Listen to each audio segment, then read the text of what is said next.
Boa tarde. Vamos falar de Provérbios, os capítulos 19 ao 21.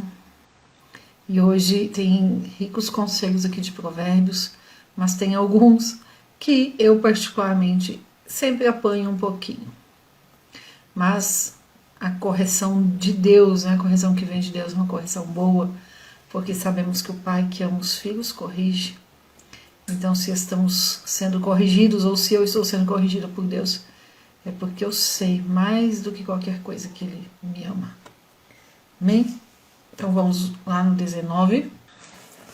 O Provérbios 19, é um Provérbios de contraste, é um capítulo de contraste, onde ele vai falar muito sobre ter integridade e a pessoa ir pelo caminho da tolice. Então, é um capítulo que fala dessa diferença da pessoa que tem integridade, da pessoa que busca sabedoria e da pessoa que é tola, que não quer saber de buscar sabedoria. Então, olha só, vamos começar no versículo 1. É melhor ser pobre e honesto do que ser tolo e mau nas suas palavras. Isso nós sabemos. É até muito falado isso. É melhor ser pobre e honesto do que ser tolo e mau nas suas palavras. Isso é até um ditado, né? O capítulo 19 está dividido assim, do 1 ao 7, justamente dando sequência nesse versículo 1, que é melhor ser íntegro do que ser tolo, e os motivos disso. Do 8 ao 14 vai falar de angústias domésticas, coisas do dia a dia, do convívio no lar.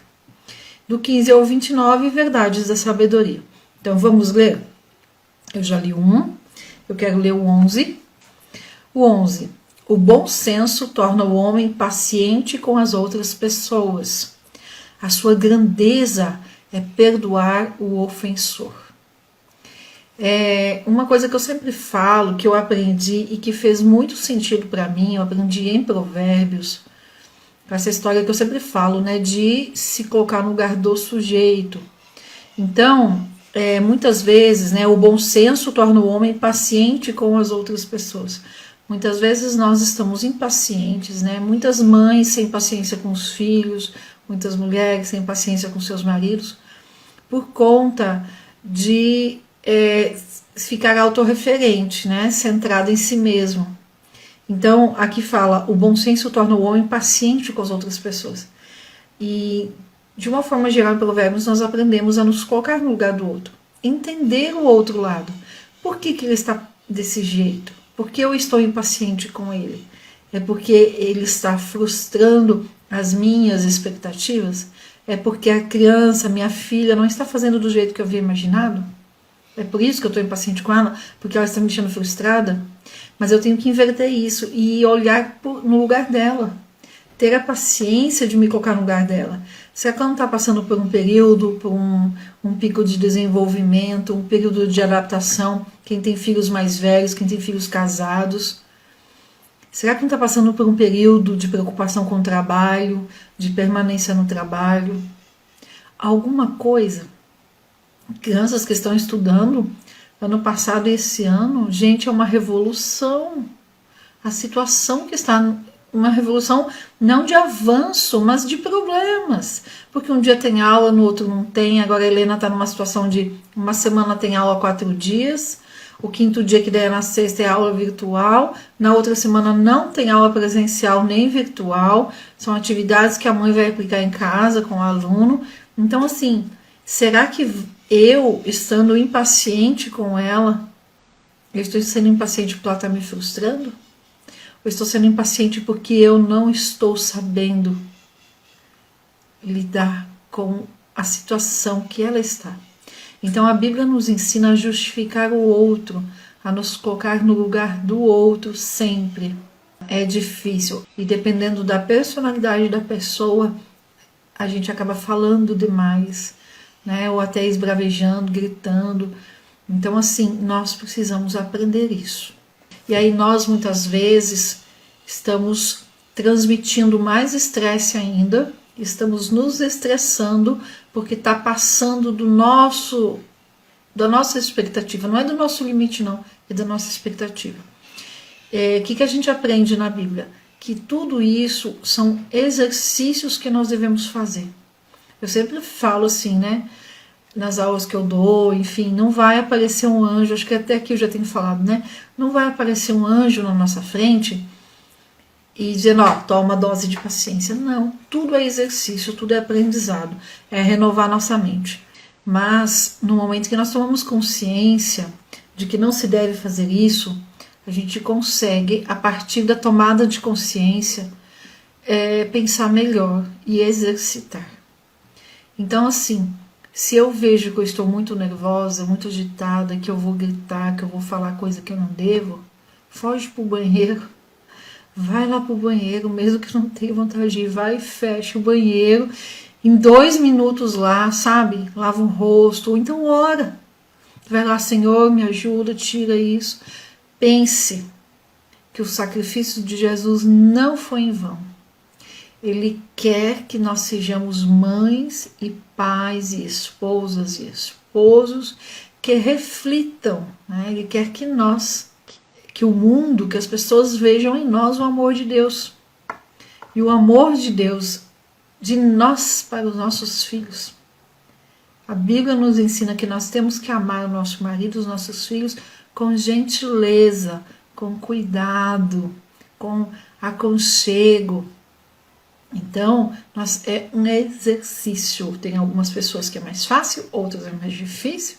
Eu confesso que eu sou do grupo dos mais difíceis, né? Mas nós precisamos aprender, exercitar isso, tá? Primeira coisa é dar uma baixada no que tá fervendo. Então, eu chego num momento assim e vou pro banheiro. De verdade. Vou, respiro, oro. Sentir que eu tô mais calma, tem vezes que em 2 minutos eu saio, tem vezes que eu demoro um pouquinho mais. Tem vezes, né, Helena é pequena, que ela vem chamar, mãe, tá tudo bem? Mamãe, vai demorar pra sair. E aí pela vozinha dela já não dá mais, né? Passou aquele fervo que a gente fica ali, naquela irritação. Então a gente precisa se conhecer e aprender, né? Que depende de nós, é um exercício diário isso, nos enquadrar, né, no que a Bíblia fala. E não sei nem se a palavra, na verdade é enquadrar mesmo, porque quando lá em Romanos 12:2 fala que nós temos que renovar a nossa mente, fala para não nos conformar com o pensamento do mundo, com a forma do mundo. E se conformar é conforma, então é nos colocar dentro de uma forma. Então, quando a gente fala de se enquadrar com a Bíblia, é nos colocar dentro dessa forma que a Bíblia nos ensina.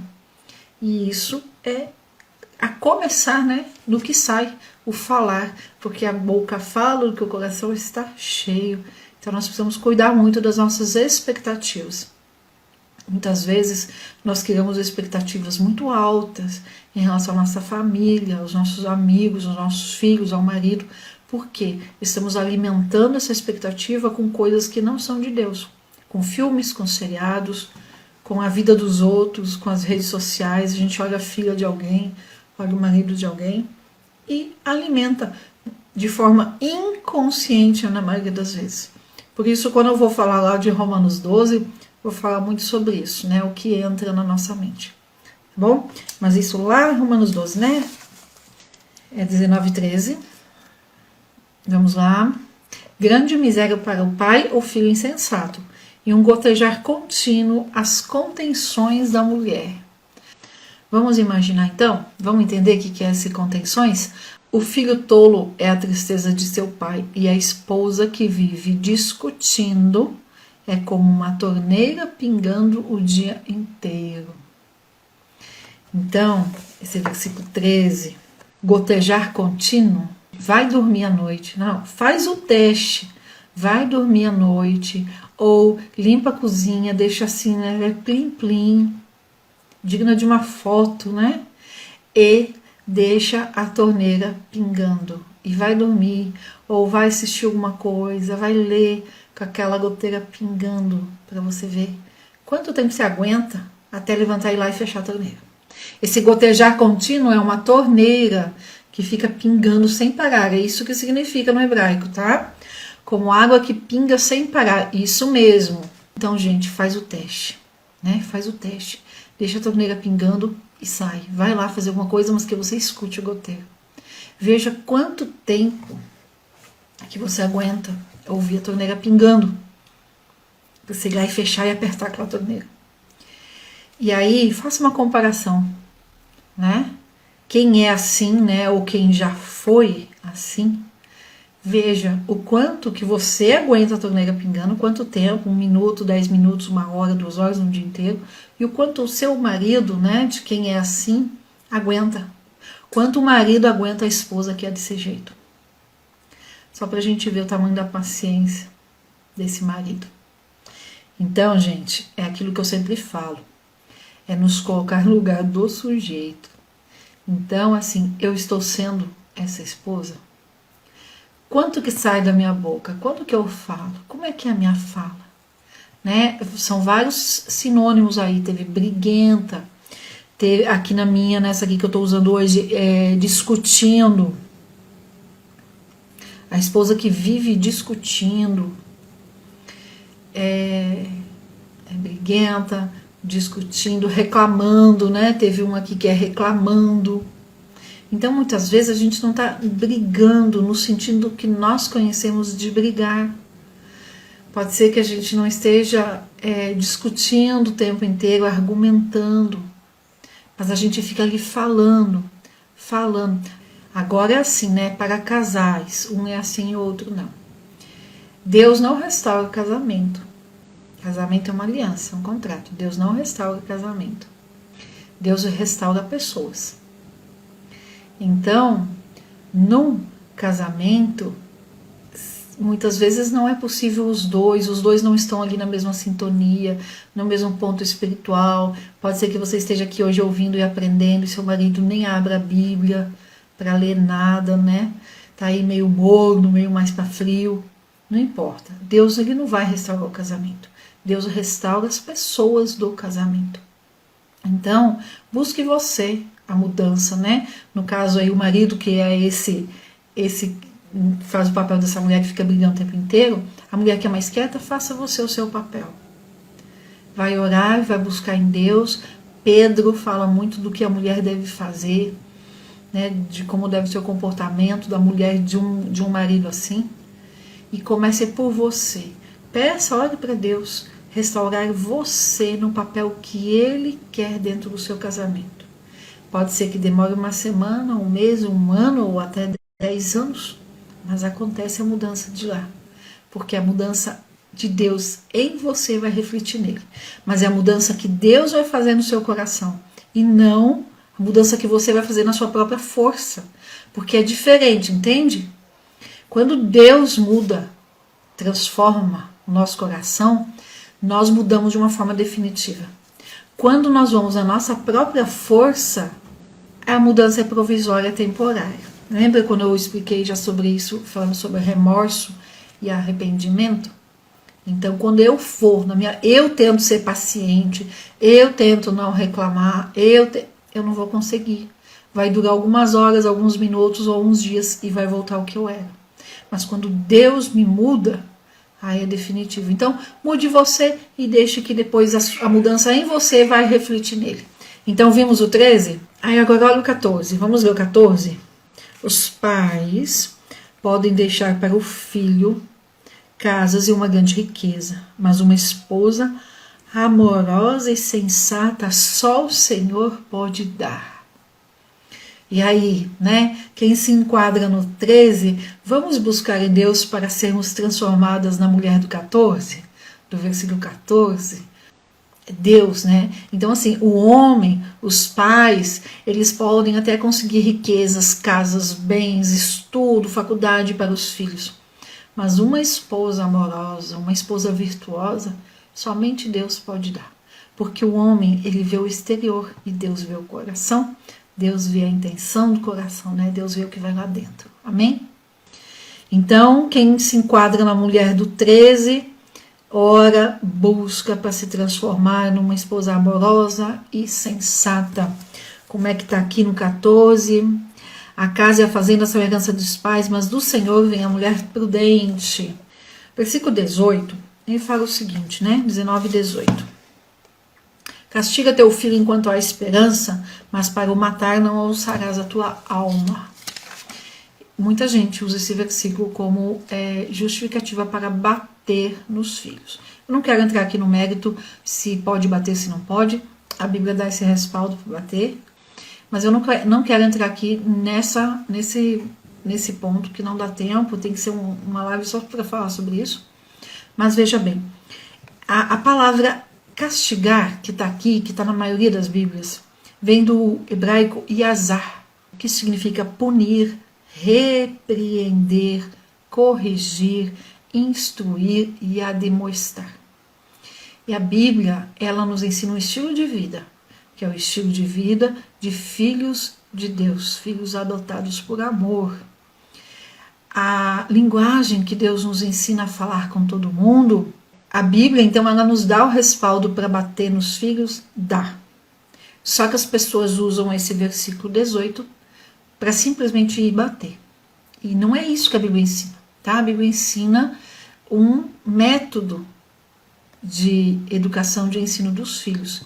E o bater, que algumas versões traduzem esse versículo 18 aqui para bater, né? E usam essa palavra castigar com a vara, bater com a vara. As pessoas, o problema está em que usam como primeiro recurso ou usam como principal recurso. E a Bíblia nos ensina que é o último recurso. Então, assim, eu não posso querer disciplinar minha filha se eu não sou disciplinada. Eu não posso querer ensinar minha filha se eu não cumpro com o que a Bíblia fala. Então, para os pais, né, a forma de educar os filhos está lá em Deuteronômio. Se a gente não viver o que está lá em Deuteronômio como pai e como mãe, eu não posso bater nos meus filhos. E se eu bater sem educar do jeito que está lá em Deuteronômio, eu estou pecando por bater. Então, muita gente, muitas pessoas que servem a Deus, né, muitas pessoas que se denominam cristãos, usam esse versículo para simplesmente bater. E estão usando errado. A forma de educar os filhos está lá em Deuteronômio. Deuteronômio 6. Do 6 em diante. Medite sempre essas palavras que hoje estou te ordenando. Ensine-as com diligência aos seus filhos. Converse sobre elas quando estiver em casa, quando estiver andando por algum caminho, quando se deitar, quando se levantar. Amarre esses mandamentos nos braços como constante lembrete, fixe-os na sua testa, bem como nos batentes das portas de sua casa e nos seus portões. Então, antes, né, vamos entender. Quem está lá no Telegram, de vez em quando eu mando um vídeo lá de Israel, da casa dos judeus, e vocês já devem ter visto aqueles rolinhos, né, nos umbrais das portas, ali tem os versículos da palavra de Deus. Eles realmente fazem isso aqui de forma literal. O entendimento que nós temos para a igreja de Cristo, que é uma igreja invisível, quando aqui fala, amarra estes mandamentos nos braços. Então, quando aqui em Deuteronômio fala, né, para amarrar esses mandamentos nos braços, fixar na testa, é aquilo que eu falo. As pessoas, eu sou a Bíblia que o mundo lê. O mundo não vai abrir a Bíblia e ler. E mesmo que leia, não vai entender, porque não tem iluminação do Espírito Santo. Então, eu tenho que viver isso aqui. As pessoas têm que olhar para mim, né, como que fosse para a testa, olhar para o meu estilo de vida que está aqui no meu braço, que é como eu ando, e ver Deus, e ver que eu sou diferente. E aí quando fala aqui, bem como nos batentes das portas de sua casa e nos seus portões, em algumas traduções, as mais tradicionais falam nas paredes da sua casa, é a mesma coisa. As pessoas têm que olhar para a minha moradia, para a minha casa e ver Deus. A minha casa expressa Deus, a minha casa mostra Deus. Tem um caminho, é o que eu falei, muita gente usa Provérbios 19 e o versículo 18 para bater nos filhos, né? Mas o bater é o último recurso. A Bíblia fala, olha, em último caso, antes tem que fazer tudo isso aqui. Você viu que é falar da palavra de Deus todos os dias?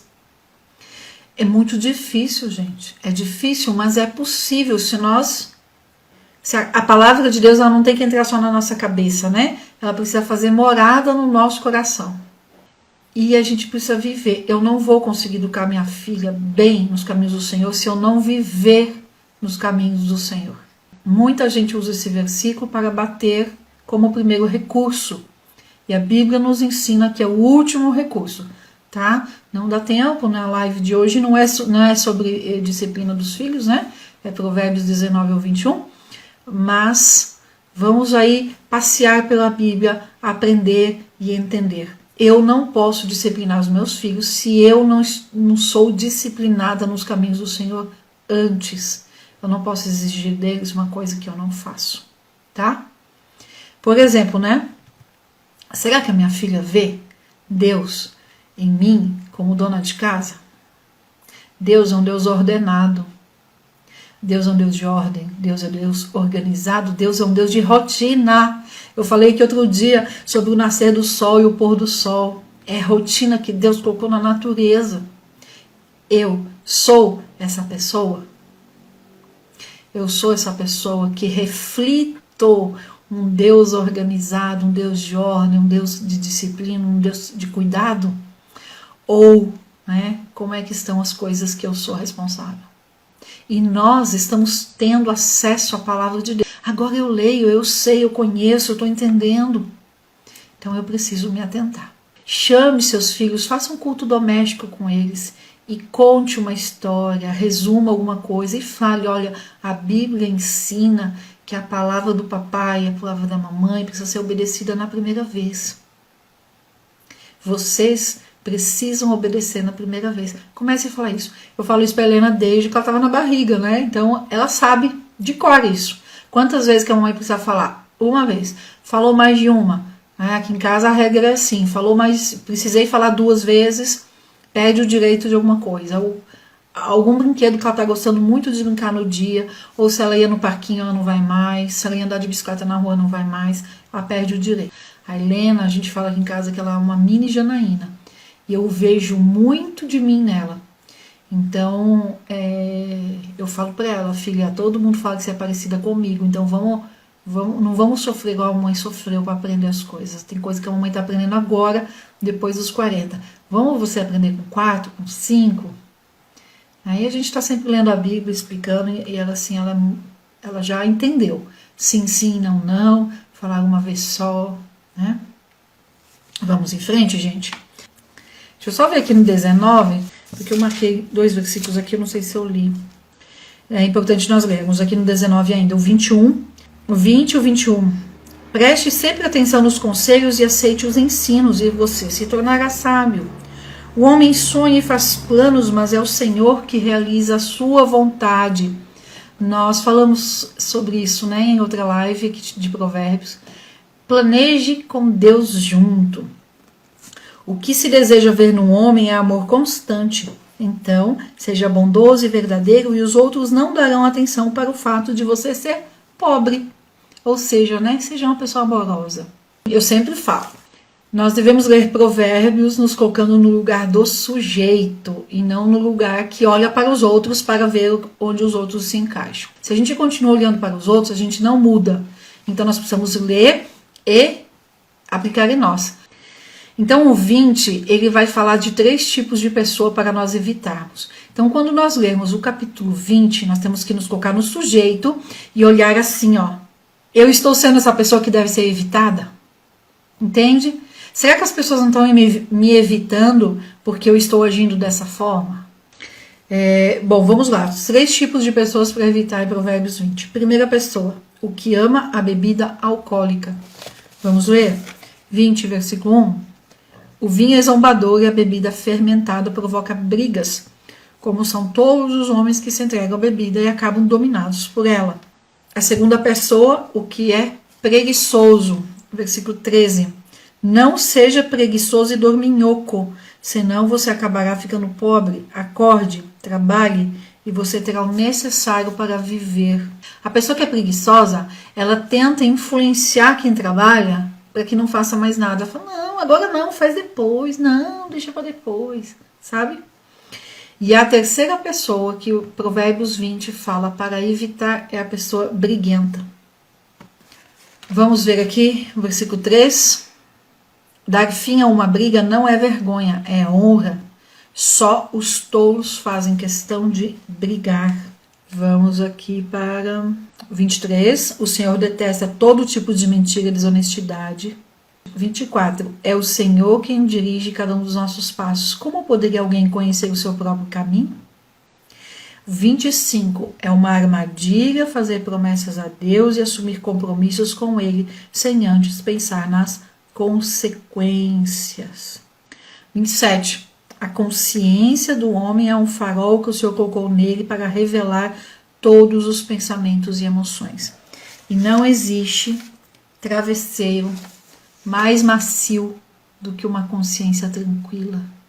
Uma consciência que vai dormir e fala: hoje, olha, cansei, estressei, me irritei, mas hoje Deus cumpriu o plano dele na minha vida. Hoje eu imitei a Jesus. Hoje eu cuidei dos meus filhos como se Jesus estivesse aqui. Hoje eu cuidei da minha casa, igual está lá em Colossenses 3:23, como para o Senhor. Lavei esse banheiro como se fosse Jesus que fosse tomar banho aqui hoje. Trabalhei, fiz o relatório para o meu chefe, como se eu estivesse entregando esse relatório para o próprio Deus. Porque é isso que a Bíblia nos ensina, fazer para o Senhor. E não esperar retorno, reconhecimento, nada. Porque é Deus quem vai dar. Uma coisa de cada vez, né? Não dá pra gente fazer tudo, mas vamos começar hoje. Vamos começar nos questionando. Eu tô pensando igual Jesus? Tem um livro muito bom que chama Em Seus Passos, o que faria Jesus? Procurem esse livro, Em Seus Passos, o que faria Jesus? Porque, na verdade, Jesus está aqui com a gente. Jesus está aí com você. Só que, por nós não o vermos, porque é Espírito, na maior parte do dia, na maior parte do tempo, nós perdemos a consciência de que Ele está aqui com a gente. Se Ele estivesse mesmo, a gente ia fazer tudo diferente. Se eu soubesse, né, que Jesus... se eu visse Jesus aqui, nem o meu cabelo ia estar assim, gente. Nem por nada. Se eu visse Jesus comigo lá lavando o banheiro, será que eu não ia dar uma caprichadinha um pouquinho mais? Ou ia dizer, por hoje tá bom? Amanhã eu faço melhor? Deixando sempre amanhã.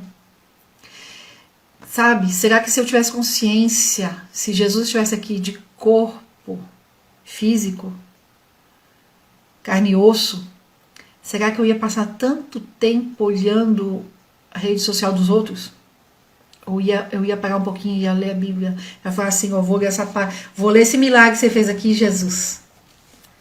Né? Será que a gente ia fazer isso? Nós precisamos pedir, né? Eu tenho orado, Senhor, me dá consciência da tua presença. Me ajude a lembrar. Certo, gente? Vamos para o 21?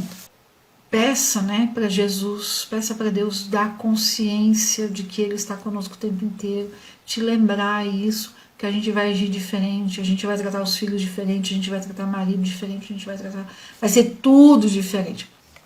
E leiam Provérbios 20, se colocando no lugar do sujeito.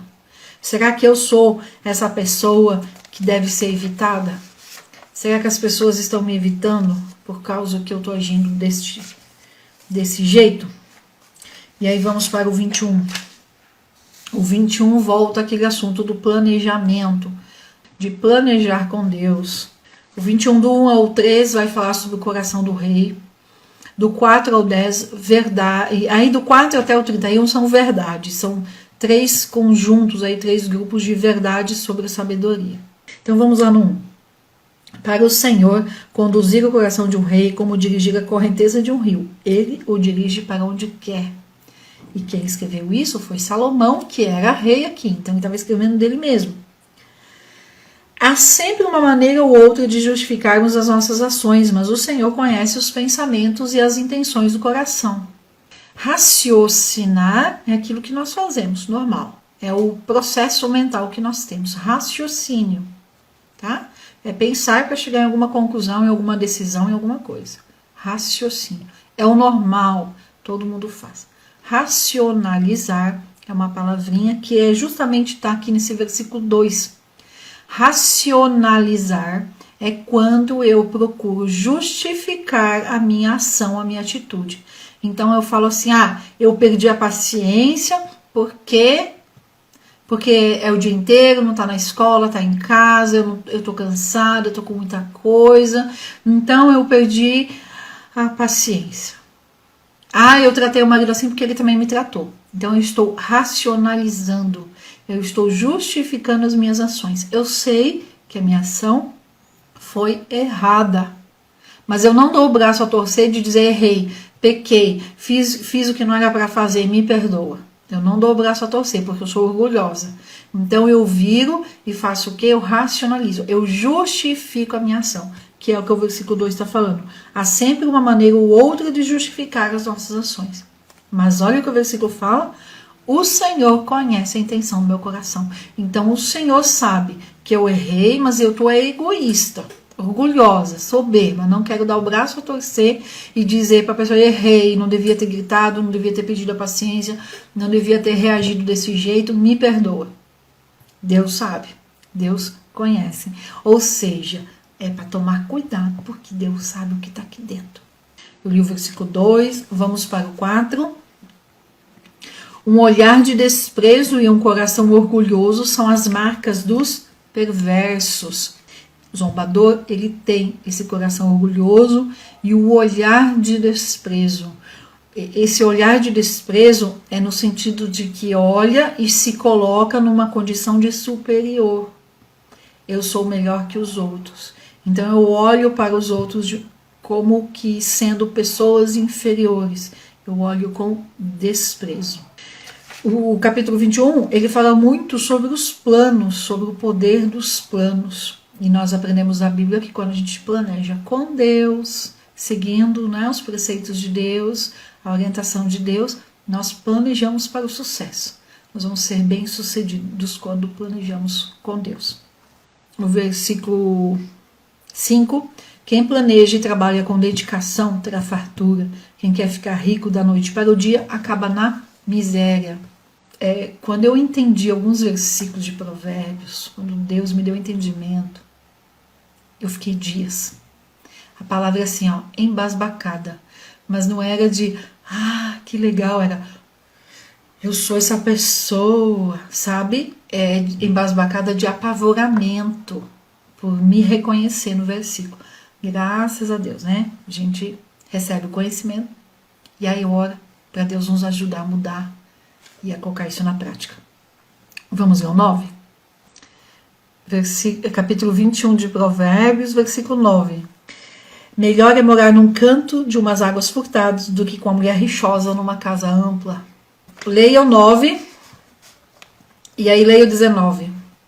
Muito bem, olha só o 9 aqui. Melhor é morar num canto de umas águas furtadas do que com uma mulher rixosa numa casa ampla. E o 19. Melhor é morar numa terra deserta do que com uma mulher rixosa e iracunda. No versículo 9, traz uma expressão aí chamada águas furtadas. Esse águas furtadas é o que aqui no Brasil é chamado de puxadinho, tá? Então é melhor, o 9, é melhor morar no puxadinho do que com uma mulher rixosa. Na Europa e até mesmo em Israel, esse águas furtadas, ele é como que um meio telhadinho de um terraço. Como se fosse uma varanda que não é toda coberta, é só um pedacinho. Canto do eirado, isso. Então é um cantinho, é um pedacinho que pega o final do telhado. Esse canto do eirado tem a ver quando as pessoas põem um piso, um deck, alguma coisa, e o telhado vem só um pedaço, não vem inteiro, tá?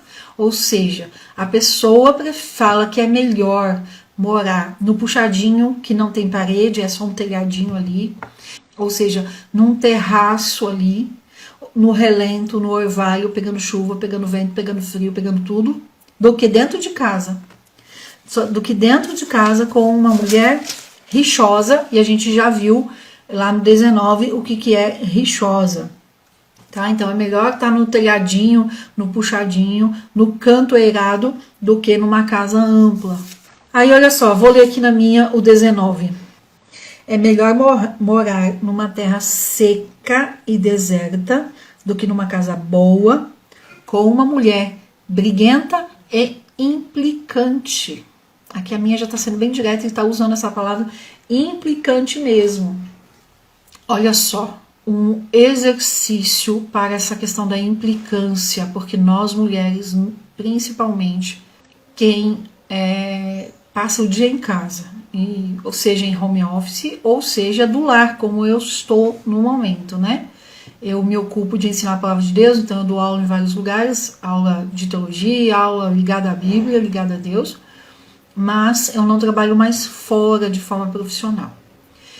Então, quando a gente passa o dia fora trabalhando e o tempo que a gente tem em casa, a gente fica um pouquinho menos implicante com coisas pequenas, porque a gente sempre tem tanta coisa para fazer que acaba não se apegando tanto. Quando a gente passa mais tempo em casa, se não cuidar, se não estiver com a vida no altar, lendo a Bíblia e Deus nos mostrando aqui na Bíblia como agir, como ser, como se comportar, nós acabamos desenvolvendo uma implicância gigante. A gente implica com um copo de água fora do lugar, com a toalha molhada, com o sapato na porta da sala, com o tapete que tem biscoito quebrado, enfim, a gente implica com tudo. Então vamos cada uma de nós ver, né, no que a gente está implicando, que pode ser que não seja isso. Então, olhe o que você tem implicado, né, se você se enquadra aqui. E aí eu vou dar uma dica que para mim deu certo, então faça o teste. Olhos na eternidade. Olhos na eternidade. Pés aqui firmados para cumprir com o que nós precisamos, com o que Deus nos entregou para cumprir, mas os olhos na eternidade. Pense na relevância que as coisas têm diante da eternidade. Então, assim, o quanto importante é um sapato fora do lugar diante da eternidade. Será que vale eu ficar implicando diante da eternidade? Será que muitas vezes não é mais rápido eu mesma colocar no lugar e parar de implicar tanto? E tem vezes, gente, que assim, nós fazemos isso. Nós vamos, tiramos o que não gostamos que está fora do lugar, colocamos no lugar, mas a gente não faz isso de bom coração. A gente faz isso reclamando, criticando, implicando. Aí a gente se torna essa mulher aqui, de Provérbios 21, tanto o versículo 9 como o 19. Lembrar, né? Eu sou a doida dos versículos. Aqui dá pra ver um pouquinho. Vou virar aqui um pouquinho, gente. Aqui, ó. Tá? São versículos. Eu espalho na casa os versículos. E eu já coloquei até no banheiro o versículo de Colossenses 3:23. Fazer tudo como para o Senhor. Então, não adianta eu fazer as coisas se eu faço reclamando, implicando, criticando, sabe? Fazer como para o Senhor. Então, faça diferente, fale diferente, dê glória a Deus, peça graça, peça misericórdia, mas mudar o que sai da nossa boca. E aí a implicância começa a ser tratada. E a gente começa a mudar a nossa mente, mudar o nosso processo mental. Amém? Que Deus abençoe e recompense pela companhia de vocês. Fiquem com Deus.